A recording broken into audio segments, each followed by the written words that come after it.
Bonjour et bienvenue, je me réjouis de vous retrouver pour cette guidance holistique du mois de mai. On va parler de la guidance avec la numérologie, le tarot de Marseille et puis ensuite je vous proposerai la guidance qui arrive avec des mots-clés, avec des conseils pour vivre ce mois de mai avec le plus de conscience possible. Le mois de mai, c'est un mois 5 et nous sommes en 2023 dans une année 7.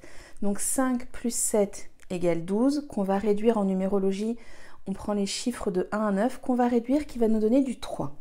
Le 3, c'est un chiffre, un nombre, qui va nous parler de créativité. Il y a aussi cette idée de l'enfant intérieur. On avait le masculin, le yang avec le 1, le féminin avec le 2, et là, eh bien, c'est l'enfant. Donc, c'est la joie, c'est l'insouciance, c'est la naissance, ça peut être la naissance de nouveaux projets, de nouvelles idées, de nouvelles envies.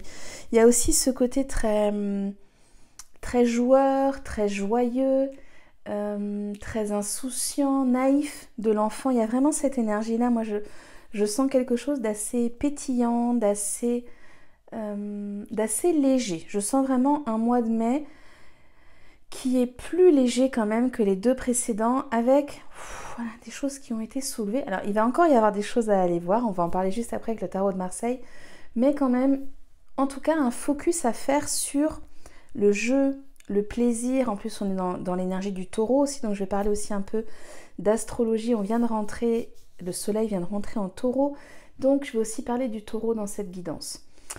Au niveau du tarot de Marseille, on a donc le mois de mai qui est un mois 5, qui vient ici donc nous parler du pape. Le pape qui nous invite à un mouvement d'élévation. C'est vraiment comment je prends de la hauteur, comment intérieurement je gagne en hauteur, je gagne dans ma spiritualité, je me détache aussi de tout ce qui peut être un peu lourd, un peu dense, de tous les tracas qui peuvent m'animer à l'intérieur, et je remonte vers une forme de conscience, vers un regard aussi un peu comme la médecine de l'aigle, beaucoup plus défocalisée, je dirais. Je ne suis plus focus là-dessus, j'ai pris de la hauteur et je peux regarder la situation avec aussi plus de détachement et plus de... moins de... comment dire, peut-être émotionnellement moins chargé. 5 plus 7, on a donc le 12 qui nous amène dans le tarot de Marseille. Je vais prendre le temps de parler de cette lame ici avec le pendu. Le pendu, pardon, si je vous la présente dans le bon sens, ce sera mieux. Le pendu ici, c'est ce personnage qui a la tête à l'envers. Tête aux cheveux bleus, qui va donc quand même nous parler d'une grande conscience spirituelle, vraiment d'un grand mouvement. Et ici, on voit qu'il est attaché par un pied. Donc il y a cette idée avec le pendu. Alors je vais parler de deux choses. La première, c'est regarder autrement, prendre un autre regard, avoir un autre regard, une autre vision sur la situation. Peut-être d'ailleurs, ça peut valoir le coup, je vous en parlerai dans les conseils, mais de changer votre posture, de vous mettre la tête en bas. Il y a cette idée, donc déjà, je change la vision des choses. Si je fonctionnais d'une certaine façon, que ça ne me fonctionne pas, que ça n'est pas satisfaisant, eh bien, je vais changer mon angle de vue. Je vais regarder les choses autrement. Je vais peut-être changer de lunettes. Ça, c'est la première chose dont nous parle le pendu. La deuxième, on a donc ce personnage ici qui est attaché par un pied. Et il y a cette idée avec le pendu de à quoi je suis attachée. Qu'est-ce que c'est que ce fil à la patte, ce boulet, ce lien, cette attache relationnelle, matérielle, émotionnelle? C'est quoi là qui est en train de m'attacher et qui m'empêche de descendre, qui m'empêche d'avancer? Il y a quelque chose qui me vient très fort ici avec le pendu, c'est l'idée de ma lignée paternelle et maternelle. Le pendu, c'est vraiment une lame qui vient nous parler du transgénérationnel et de se libérer de ces lignées. Donc ça peut être un mois vraiment très fort pour faire des constellations. Si jamais ça vous intéresse, moi j'ai posé justement un week-end constellation pour pouvoir libérer des mémoires, pour pouvoir vous défaire de ces liens, de ces attaches. C'est aussi un moment peut-être pour venir revoir, repenser, regarder autrement la relation qu'on a dans notre famille, la place qu'on a dans notre famille. au sein de nos frères et sœurs, de nos enfants, de notre mari, conjoint, conjointe, de nos parents. C'est quoi ma place au sein de la famille? Et de venir profiter de ce mois de mai pour retrouver sa propre place. J'en parlerai aussi tout à l'heure dans les conseils, mais il y a vraiment cette idée de c'est quoi ma place dans l'arbre généalogique? C'est quoi au sein de cette lignée? Comment je me positionne moi? Donc il y a vraiment, moi, ce qui me vient très très très très fort pour ce mois-ci, c'est un travail transgénérationnel. Donc moi, ce que je vous propose, c'est des constellations en individuel si vous prenez la séance origine ou en collectif. Donc il y a une date le 6-7 mai et une date le 9 juin. J'ai posé, donc le 6-7 mai, vous êtes tous constellés puisque c'est un week-end complet. Le 9 juin, on fonctionne par tirage au sort avec l'énergie qui est présente ce jour-là, le nombre de personnes. Donc voilà pour le pendu, vraiment changer de vision, autre vision, et ce qui me vient tout de suite, hein, libération transgénérationnelle. Si vous sentez que ça bloque, si vous sentez que ça coince, si vous avez des schémas répétitifs, s'il y a des choses dont vous n'arrivez pas à vous défaire, qui recommencent, qui se répètent, vous vous sentez comme englué, ça vaut le coup ce mois-ci d'aller dans les libérations familiales et les je vais y arriver, les libérations transgénérationnelles, pardon, je vais y arriver. Les mots-clés qui me sont venus, renouveau, renaissance, changement de regard, hein, comme je vous le disais avec le pendu, on va changer notre posture, on va changer notre façon de faire, notre façon de voir les choses. Et ce qui m'est venu aussi, et ça me fait beaucoup penser à Beltane, si jamais ça vous intéresse, je vous fais un petit point après parce qu'il y aura un cercle pour Beltane, c'est ce moment où je viens me recentrer dans mon intérieur, je viens unir les polarités. Je viens mourir pour renaître, je viens réunir le yin et le yang, l'ombre et la lumière. Il y a vraiment cette dimension de réunion de notre couple intérieur, de réunion de nos polarités qui vont être assez puissantes ce mois-ci. Donc si vous vous sentez tiraillé, séparé, ça peut être vraiment un mois où je vous invite à faire des pratiques avec le masculin, féminin sacré, avec l'ombre et la lumière. Quand on est sur les archétypes du zodiaque, ça peut être par exemple les ombres et les lumières.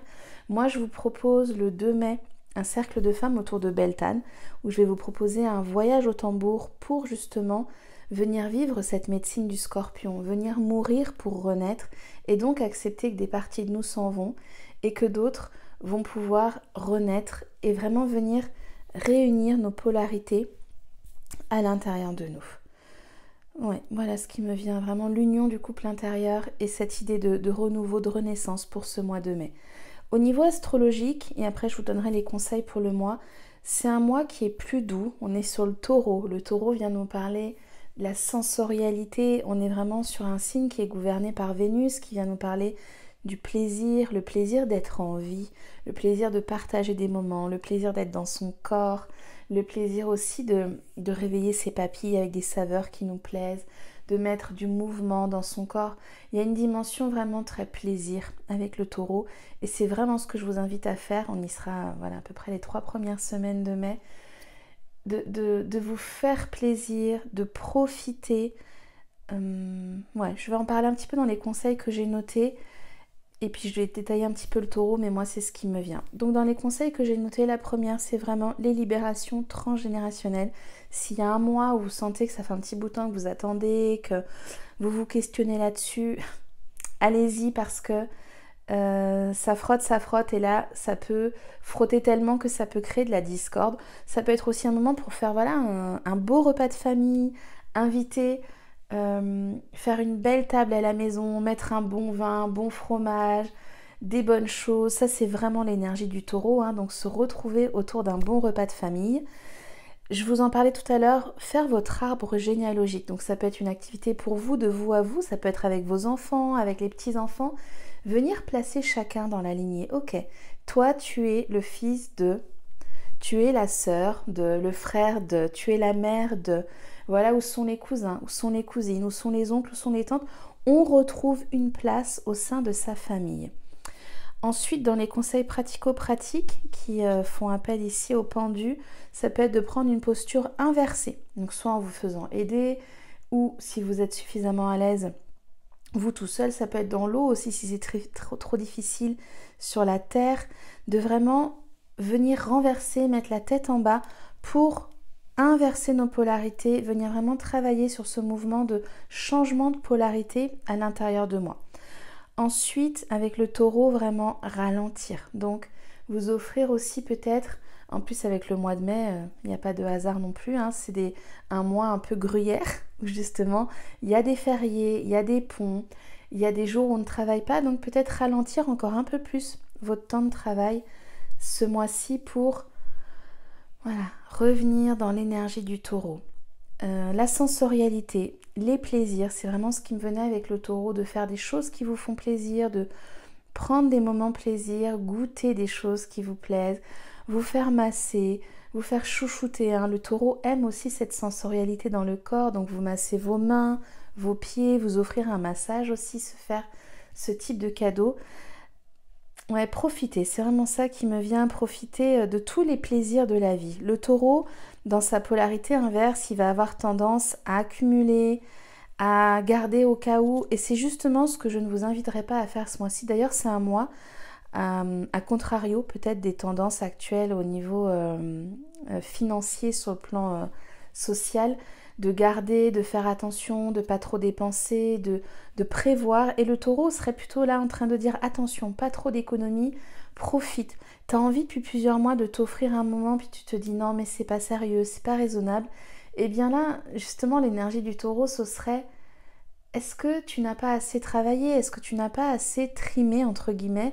Est-ce que là, c'est pas le moment de t'offrir ton week-end en amoureux que tu avais prévu depuis longtemps, de t'offrir la formation pour laquelle depuis des mois tu te poses la question oui, non, de t'acheter, je sais pas, de t'offrir une séance au spa avec une copine. Il y a vraiment cette idée de c'est quoi ces petites choses que tu laisses toujours de côté en te disant au cas où, et le taureau viendrait presque te dire et si demain il n'y a plus rien?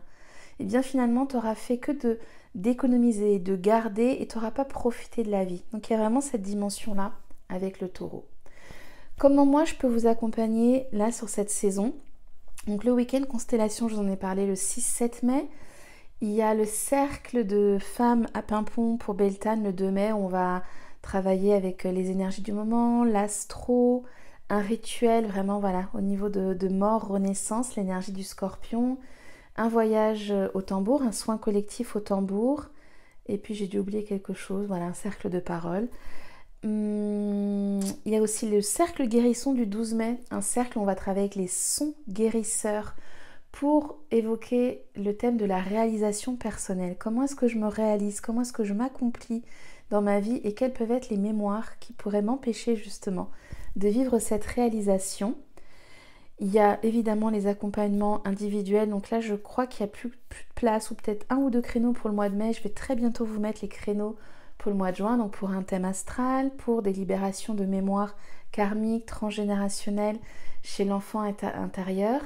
Et puis, si vous êtes un petit peu perdu, vous ne savez plus trop où aller, une guidance clarté pour remettre de la lumière dans vos espaces intérieurs et pouvoir activer vos projets.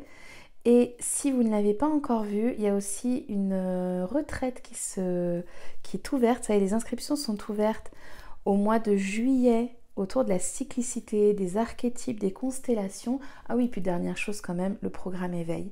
Si tu as besoin de retrouver ta boussole intérieure, de communiquer avec les mondes invisibles, d'éveiller toutes tes capacités sensorielles, médiumniques, j'ai créé un programme dédié à ça et on démarre le 9 mai. Voilà pour toutes les informations pour ce mois de mai que je te souhaite vraiment sensoriel, dans le plaisir, dans le partage. Profites-en bien et je te retrouve au mois de juin pour la guidance holistique du mois de juin. À très bientôt.